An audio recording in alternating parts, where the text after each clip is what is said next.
How to turn a video into a GIF on iPhone.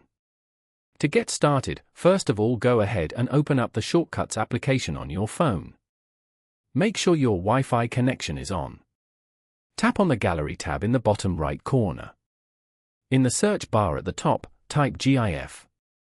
You'll see a shortcut appear called Make GIF.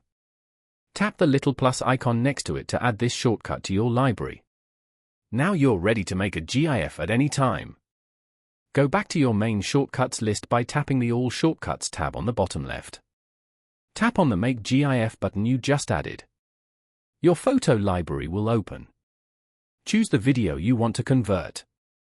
After selecting a video, a simple editor will pop up. You can drag the sliders at the top to trim the video and pick the exact part you want to use for the GIF. When you're happy with your clip, tap Save. The shortcut will create your GIF, and a preview will appear. Then you are done.